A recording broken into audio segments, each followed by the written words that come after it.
Magandang umaga po sa inyong lahat.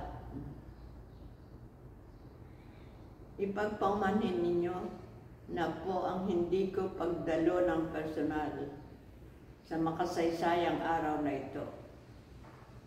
Sa aking edad na 101 taon, bagamat masigla pa ang aking kaisipan, hirap na ang aking tuhod na umakyat sa pangalawang palapag ng Rosali Watson. Ang araw na ito ay isang katunayan lamang sa masiglang pagtutupad ng komisyon sa wikang Pilipino. Ng misyon nito na patuloy na pagtataguyod, pagpapaunlad, at paggamit ng ating sariling wika.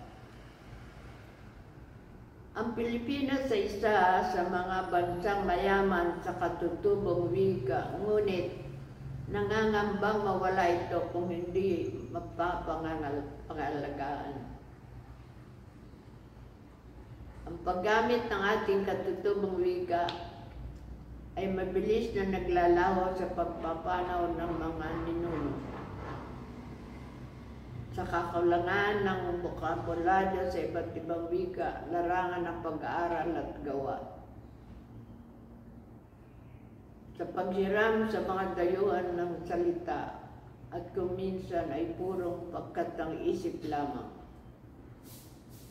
Ang patuloy na panghihikayat at pagpapalaganap ng Komisyon sa Wikang Pilipino ng mga katutubong wika ay kapuri-puri. Ang Gawad Julian Cruz Balmaceda ay pagpapatunay ng kalawakan ng Pilipino at katutubong wika sa pananaliksik at pag-aaral.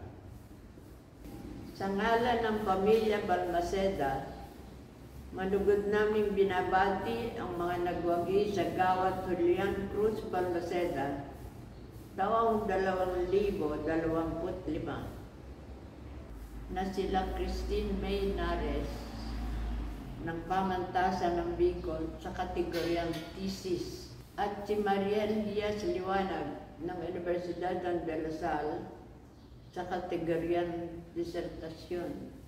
Patnubayan kayo ng Diyos at naway pagpatuloy ninyo ang pagpapataguyod, pangangalaga, at pagpapaunlad sa paggamit ng ating sariling wika.